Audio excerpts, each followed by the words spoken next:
Bonjour à tous, j'espère que vous avez la forme. Je ne sais plus quand, mais ça date d'un peu plus de 3 ans je pense, j'avais sorti une vidéo sur la communauté Star Wars. Vous l'avez sûrement vu parce que c'est avec cette vidéo que beaucoup ont découvert la chaîne. Bref, à l'époque, le constat sur cette communauté était selon moi, et je le dis ouvertement, déplorable, détestable et bien d'autres synonymes. Surtout par rapport à ce que certains disaient concernant l'épisode 7 et les nouveaux acteurs. Je ne parle pas de ceux qui avaient des critiques constructives. Je pense que je n'ai pas besoin de rappeler certains dires, notamment sur celui qui avait pris le plus cher à l'époque sur son physique, Adam Driver, qui interprète comme vous le savez Kylo Ren et Ben Solo. Comment est-ce qu'aujourd'hui les gens réagissent à cette nouvelle trilogie, à ces nouveaux personnages? Alors bien sûr, avant de commencer, quand je parle de communauté, je parle déjà principalement de celle en France. Mais ça concerne très bien les communautés étrangères. Mais je dénonce surtout un certain groupe de cette communauté et non tout le monde. La différence est importante. Et surtout, le plus important, je ne parle au nom de personne. Il est déjà bon de remettre un peu les choses dans leur contexte. La communauté Star Wars n'est pas l'une des pires comme beaucoup aiment le souligner quand ils en parlent, notamment sur les différents sites d'infos, médias, etc. sur internet. Je vais pas citer de nom, je pense que vous les connaissez. Pour moi, tous ces sites-là, je les mets dans la case poubelle d'internet. Je suis peut-être un peu trop fataliste concernant ce sujet-là, je l'avoue. Mais si je suis comme ça, c'est parce que la plupart aiment répandre des choses en les grossissant, en faisant passer un simple mécontentement d'un groupe de fans au mécontentement d'une communauté entière. Je pense que vous avez déjà tous lu un article disant « Oui, la communauté Star Wars connue pour être violente, sans pitié, les fans de Star Wars font entendre leur mécontentement, blablabla. Bla bla bla. » Ils mettent tout le monde dans le même panier, ce qui va créer par la suite forcément une méfiance et une mauvaise image de cette communauté, alors que c'est une petite partie qui râle inutilement. On sait que la plupart des médias aiment dire « Oui, ils sont méchants, ce sont des vampires, ils vivent la nuit, etc. » alors qu'ils ne regardent que dans cette direction pour dénicher un truc qui ne va pas pour ensuite en parler sans regarder ailleurs, sans prendre en compte l'avis des gens qui sont tranquilles, qui aiment, avec de réels arguments, d'aller dénicher un peu dans la communauté silencieuse. Non, c'est trop long à faire ça. Les gens gentils ne sont pas intéressants. Le sang, c'est mieux. Bref, les différents médias d'infos, c'est à la trappe pour moi personnellement. Vous avez de très bons sites Star Wars qui connaissent vraiment la communauté. Eux, ils savent de quoi il faut parler sans perdre de temps pour alimenter le sel et sans mépriser les gens qui n'ont rien fait. Eux, ils sont là pour parler de Star Wars. Les autres, ils sont là pour alimenter le sel sur Star Wars. Je compte aussi certains vidéastes dans le lot. Bref, la communauté Star Wars n'est pas horrible comme certains le disent.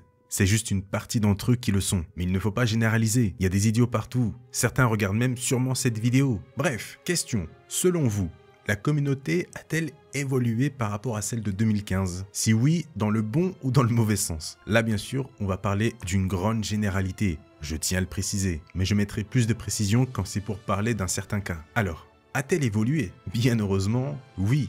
Et franchement, elle a très bien évolué même. Alors, certains pourraient me dire « Oui, mais regarde sur les réseaux sociaux, je me fais insulter parce que j'aime l'épisode 9, j'ai pas le courage de dire que j'aimerais, etc. » Ça, je vous le jure, je l'ai eu plusieurs fois, notamment quand je demandais aux gens sur Twitter leurs persos favoris, leurs moments favoris, etc. Déjà, il faut savoir que les réseaux sociaux ne représentent pas tout le monde, et encore moins la communauté.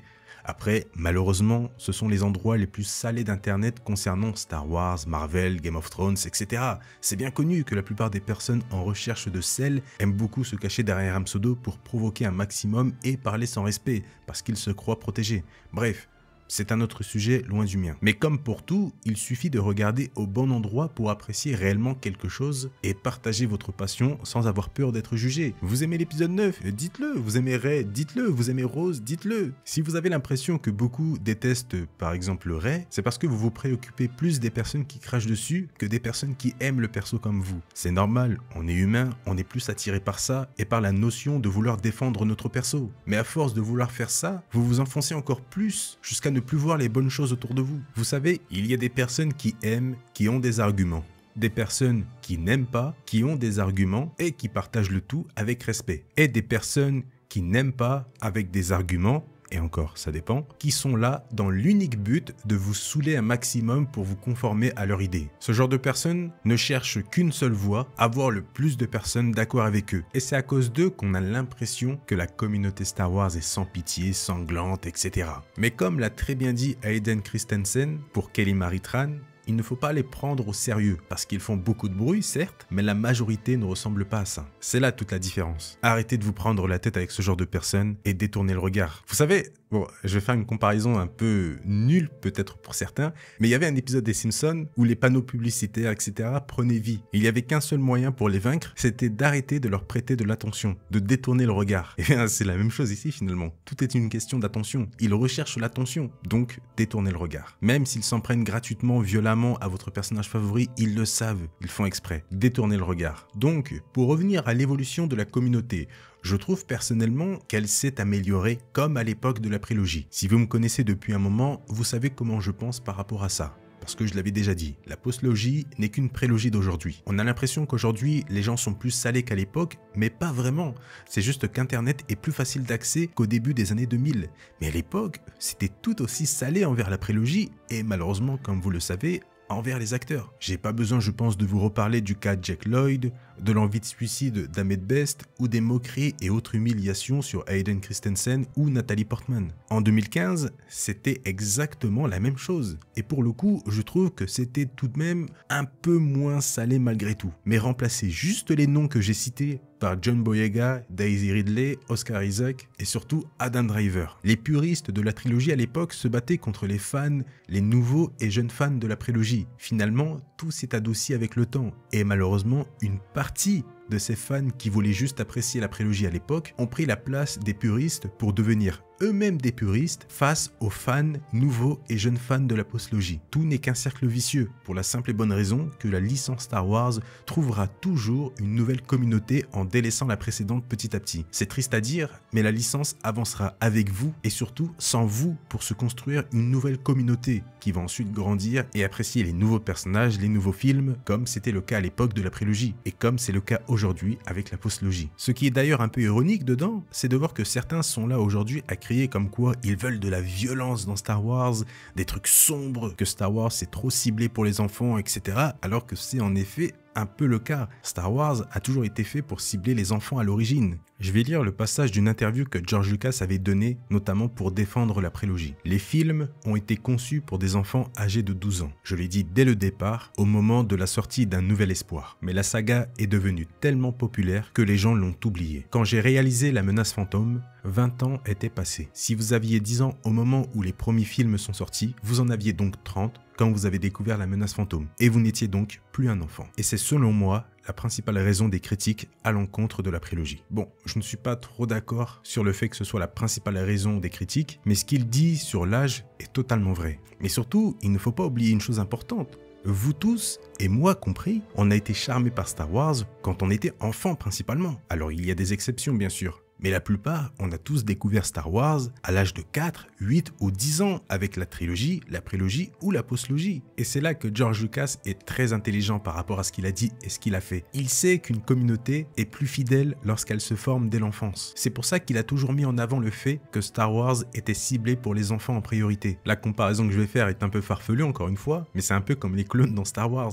Ils sont formatés dès l'enfance pour devenir à la majorité de fidèles soldats. Bon, bien sûr, nous, on n'a pas de puce inhibitrice dans la tête, à part pour les complotistes. Voilà pourquoi la communauté Star Wars a bien évolué, tout simplement parce qu'une nouvelle fanbase se forme depuis un peu plus de 5 ans, et elle va grandir avec ses nouveaux films, et apprécier Rey, Kylo Ren, Poe Dameron, etc. Je vais sortir 2 exemples rapides. Regardez juste le personnage de Rey. En 2015, fallait même pas dire que t'aimais le personnage, sinon on te sortait un texte sacré d'une 50aine de lignes qui expliquait pourquoi il ne fallait pas l'aimer. Aujourd'hui, la fanbase autour du personnage de Rey est très présente sur le net, et notamment, vu que j'en ai parlé juste avant, des réseaux sociaux.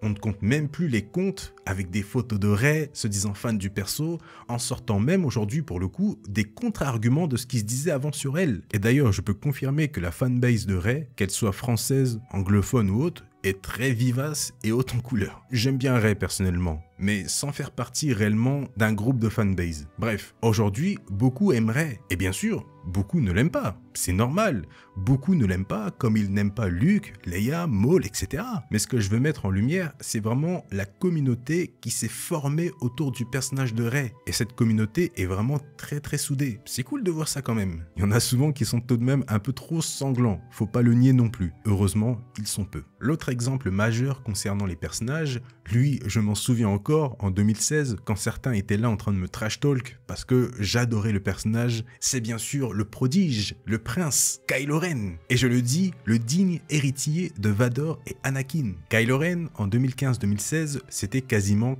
que des remarques sur son physique, et donc sur le physique de l'excellent acteur Adam Driver. Il se faisait trash talk de partout. Ouais, il est super moche, il aurait dû garder son casque, il a rien à voir avec Vador, il est nul, il a perdu contre une fille qui ne sait pas se battre, il a aucun charisme, il est trop moche pour être un méchant, blablabla. Bla bla bla. Moi, à cette époque-là, lorsque j'avais encore un peu d'espoir dans cette communauté, je défendais le personnage le mieux que je pouvais. D'ailleurs, anecdote vraie, lorsque j'ai vu le tweet d'un animateur de radio à l'époque qui disait que le personnage avait un charisme d'huître, et c'est là que je me suis dit, ouais bon, finalement, venant de ce genre de personne, bon, j'ai complètement arrêté de me prendre la tête pour défendre le personnage. J'ai arrêté complètement les débats inutiles, parce que je me suis aperçu, avec ce tweet, que les moqueries et la haine gratuite n'étaient qu'un effet de mode à la fin, comme c'était aussi un effet de mode de défoncer un enfant sur son jeu d'acteur. Par contre, aujourd'hui, vous le savez de toute façon, Kylo Ren, pareil que Rey, une énorme et solide communauté s'est construite autour de lui. Le personnage est devenu très populaire et aimé, que ce soit Kylo Ren ou Ben Solo. Et ce sont des exemples parmi tant d'autres. Et surtout, ce n'est pas fini. Au contraire, attendez encore 3 ans et vous verrez des changements encore plus flagrants. Parce que les gens vont grandir avec Kylo Ren,